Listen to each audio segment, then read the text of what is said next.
umwe yitwa Daphrose Mukarumongi, undi akitwa Alain Gauthier. Ni umugabo n'umugore bashakanye. Kuva mu mwaka w'2001 aba biyemeje gufata umwanya wabo bashinga association izajya ifasha inkiko kubona abanyabyaha bakoze amahano muri jenoside yakorewe abatutsi mu 1994 bihishe mu Bufaransa. Igitekerezo umva uko cyaje. Mu by'ukuri iri shyirahamwe twarishinze kugira ngo twari twamaze kubona ko mu Bufaransa hari abantu benshi bidegembya kandi bakekaho icyaha cya jenoside. Kugira ngo rero umuntu ashobore kubarega, ntabwo ushobora kurega umuntu utabonye ibimenyetso. Ibyo rero nibyo gituma tuza kenshi mu Rwanda, tukaza hano aho bakoreye icyaha, noneho tugashaka ibimenyetso. Mu by'ukuri nibyo biba bituzanye muri dosiye nyinshi zigenda zinyuranye. Twahisemo kujya muri ibi bintu mu 2001 nyuma y'urukiko rwari rwabereye mu Bubiligi rwaburanishaga ku byabereye i Butare. Icyo gihe natwe twahise duhitamo gukora akazi kamwe nk'ako ngako kari kakozwe n'umunyarwanda wari utuye mu Bubiligi, natwe tubikorera mu Bufaransa.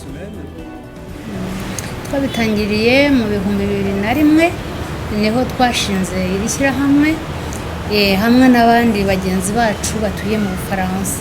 Ariko kubera ko akazi katoroshye cyane kandi bisaba kuza kenshi mu Rwanda, tukajya ahantu henshi hanyuranye, bigasaba yuko dufata icyo gihe, ntabwo abandi bashobora kuza kenshi, bisa naho turi intumwa zabo.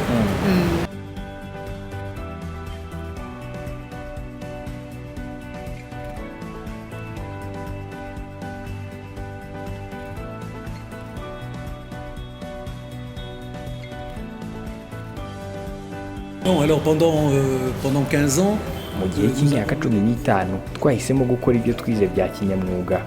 Daphrose yari engineer chimiste, naho njye ndi umwarimu. Gusa ubu maze imyaka 6 ndi mu kiruhuko cy'izabukuru, ndetse na Daphrose ari hafi kuzuza imyaka 2 akigiyemo. Ubu rero dufite umwanya uhagije wo kubyitaho, tukabikorera mu Bufaransa. Gusa mu myaka myinshi twakoze ibyo bikorwa. Nicyo navuga. Abariko bavuga ko bagiye bahura n'imbogamizi z'uko mu Bufaransa abakoze ibyaha bakiriwe neza bityo ntibakurikiranwe. Imbogamizi twahuye nazo ni ukuba dutuye byonyine mu Bufaransa, kandi kuva kera Ubufaransa ntibwigeze mu by'ukuri abo ba genosideri bose bahihishe cyangwa bahatuye, nta na rimwe bigeze bagira ingorane, ahubwo babakiriye neza, babaha akazi. Bamwe abana babo biga neza, mu by'ukuri nta na rimwe bari bafite ikibazo. Ibyo rero bigatuma kugira ngo ukurikirane umuntu nk'uwo, abantu b'abaturanyi be babona ari muzima, ari umuntu mwiza, twe tugafata tukiyemeza guhaguruka ngo tuje gushaka amadosiye ku bantu nk'abo. Ntabwo byari byoroshye na gato, kuko bari bazwiho nk'abantu beza, kandi igihugu cy'Abafaransa nacyo ntikigeze na rimwe kugeza nko mu 2012 ntibigeze na rimwe babakurikirana cyangwa kubashakaho amadosiye. Byabaye ngombwa ko iri shyirahamwe ryacu rihaguruka rikaza, rikaba ari byo gushaka ibimenyetso tubigeze imbere y'abajuje. Dufite abavoka biyemeje kudufasha bakakira ibyo birego, akaba aribo babigeza ku mujuje nyine umugenzacyaha, harya niko bavuga. Umushinjacyaha n'umugenzacyaha, iteka ndabivangitiranya. Bakabigeza abavoka bacu nabo babigeza ku bajuje, noneho umujuje niwe uza hano nawe agakora inketezi. Bidahagije kugira ngo abo ngabo bajye imbere y'urukiko. Hari nka 4 ubu ngubu dosiye zabo zarafunzwe kuko ntabwo babonye ibimenyetso bihagije, ntibabonye ababashinja, niko bimeze. Ariko twarabyakiriye, ariko hari benshi ubu ngubu, hari nka 3 ubu ngubu bahawe bakatiwe burundu. Alors je dirais que navuga ko imbogamizi ahanini ari ukubera uburyo ubutabera bugenda gahoro. Mu Bufaransa mu gihe hashize imyaka 25 jenoside ibaye, hamaze kuburanwa imanza nk'izi 3 gusa, kandi twamaze kubaha ibirego birenga 25. Ikindi navuga ni imbogamizi y'amafaranga, kuko nk'uko Dafroza yabivuze, dufite abavoka benshi dukorana nabo, kandi iyo ikirego kigeze mu Bufaransa bisaba amafaranga menshi yo kukigendaho kugira ngo bibashe gucamo. Hari igihe ngo ababigeze guhabwa inkunga bayihawe babifashijwemo na asosiyasiyo yabo iri na hano mu Rwanda. Aratubwira icyo gihe uko babigezeho. Alors je ne sais pas si vous faites allusion à Sinzi niba mubizi, ariko hano hari asosiyasiyo yiswe les amis du CPCR. Iyo asosiyasiyo ntabwo yadufashije gusa, ahubwo na n'ubu naha baradufasha cyane iyo twaje, niyo tudahari, nk'iyo twagiye ku bagizweho ingaruka za jenoside nka Kiziguro na Nyanza. Perezida w'iyi asosiyasiyo ubwe araduherekeza kenshi, turakorana kenshi n'iyi asosiyasiyo, kandi n'ubufatanye dukunze cyane. Muri iki gihe umubano w'u Rwanda n'Ubufaransa ugenda utera intambwe nziza bitandukanye n'uko wari umeze mu minsi ishize. Gauthier asanga hari intambwe imaze guterwa nubwo hakiri akazi ko gukorwa. Oh, écoutez, il semblerait, nous ne sommes pas Umva, twe ntabwo twabimenya cyane, gusa tuzi ko kuva Perezida Macron yajyaho mu Bufaransa hari uburyo umubano wongeye gusa nk'umeze neza. Tuzi ko Perezida Kagame yaje mu Bufaransa kenshi, ndetse yanakiriwe muri Champs-Élysées. Twavuga ko nubwo hari igikwiye nanone gukorwa, ariko tuzi ko Perezida Macron nanone yari buze mu kwibuka hano ku nshuro ya 25 jenoside yakorewe abatutsi muri 1994. Gusa nubwo ataje yohereje intumwa ye, bishatse kuvuga ko hakiri ikigikwiye gukorwa. Noneho ariko nanone cyakozwe ubu muri aya mezi make ashize, nuko hari komisiyo igiye kuzajya ikora ku mubano w'u Rwanda n'Ubufaransa kuva mu 1990 kugeza mu 1994, bishobora kuzagira isura bishyira hanze y'uruhare rw'Ubufaransa mu 1994, wenda by'umwihariko mu 1994 muri jenoside yakorewe abatutsi. Aba ngo hari aho bifuza kugera. Nk'uko yabivuze, ubutabera ni ikintu kitihuta. Muribaza ko imyaka 25 ishize, ubu ngubu abantu bashoboye gucirwa urubanza ni 3 gusa bonyine. Murumva rero yuko bira ari nkeya cyane. Ntabwo umuntu yavuga yuko twageze ku ntambwe igeze hejuru. Ikintu twifuza ni uko abandi barenze nka 20 n'abandi dukomeza kugenda turega, abo bose ubutabera bukanguka mu Bufaransa bukagerageza kubacira urubanza bidatinze, kuko kubona uruca nyuma y'imyaka 25 hari abantu benshi, abaresikape benshi barapfuye, bamwe abandi icyizere cyaragiye, nta uvuga ngo ubutabera buzaza, bose basa hariho nk'abihebye.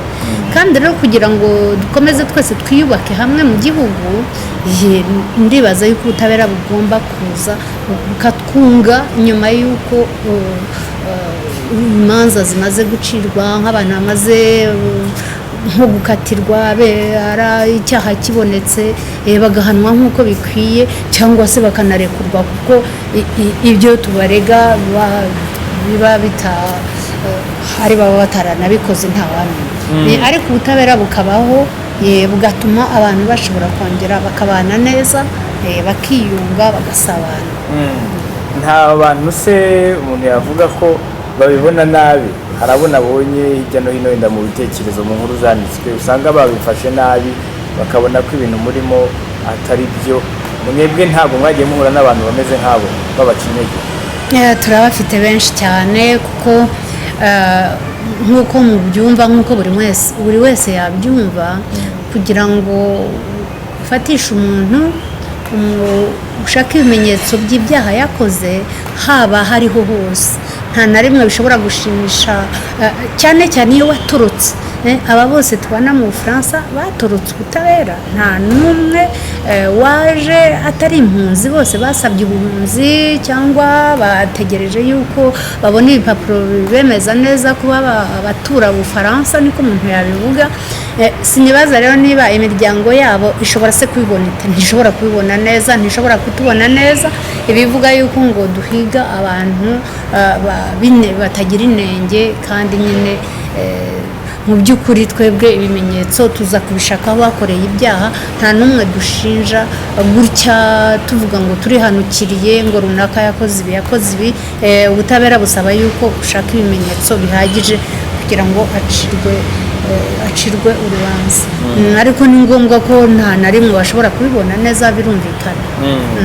Donc pendant ce séjour effectivement nous sommes venus muri iyi minsi twaje tuzanwe n'akazi k'urukiko kadutegereje i Nyanza.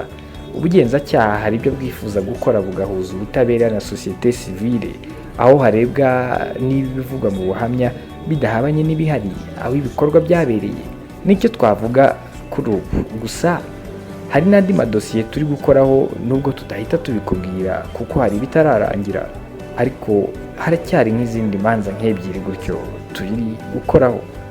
Uyu muryango ngo hari icyo usaba abantu bose bawushyigikiye bakanashyigikira igikorwa barimo. Ni ukudufasha no gufasha asosiyasiyo yacu kuko dukeneye inkunga mushobora kubibona kuri site yacu ya CPCR hari ahantu umuntu ashobora gukontribuwa uwo ari we wese ashobora kuduha umusanzu we akadufasha. Ikindi kandi njyewe nasaba nabwira buri wese ntimukagire ubwoba bwo gutanga ubuhamya kuko nibwo butuma abagize nabi baragiye bisasa mu isi yose haba muri Afurika haba muri Amerika haba mu Burayi hose barahari kandi abenshi bakekaho icyo cyaha cya jenoside birumvikana yuko bagomba kwitabira ubutabera bakabumva bukabagira abere cyangwa bukaba igihano. Ndumva nta muntu n'umwe ugomba gutinya gutanga umusanzu we atanga ubuhamya byaba byiza cyane kandi ntagire ubwoba. Ndakeka Dafroza yabivuze byose gusa nkunda kuvuga cyane umurongo umwe nkunda wanditswe na Bertolt Brecht uvuga ngo urwana ashobora kugira icyo atakaza ariko utarwana hari icyo aba yamaze gutakaza kuko nyine ntabwo aba ari kurwana. Bishatse kuvuga ko imiryango y'abishwe muri jenoside ndetse n'abarokotse jenoside bakwiye kurwanira urugamba rw'ubutabera rukabera aho turi. Twebwe akazi kacu aho turi mu Bufaransa hari abajenosideri kandi hari uburenganzira twemererwa n'Ubufaransa bwo gukurikirana abantu nk'abo. Ngo rero abantu batwumva badufashe muri urwo rugendo kandi mu gihe tuzaba tukiriho ndetse tugifite imbaraga zo gukora uyu murimo tuzakomeza tuwukore. Le plus de personnes possible nous aident à mener ce combat de justice qui n'est pas simplement le nôtre. Mais c'est celui de tous les rescapés, de toutes les victimes du génocide des Tutsis, de l'humanité entière. C'est un génocide, un crime contre l'humanité. Et je crois que tant qu'on aura le courage de le faire, nous continuerons à faire ce travail. Simeon Stizo Muhumuza, One Nation Radio, i Kigali.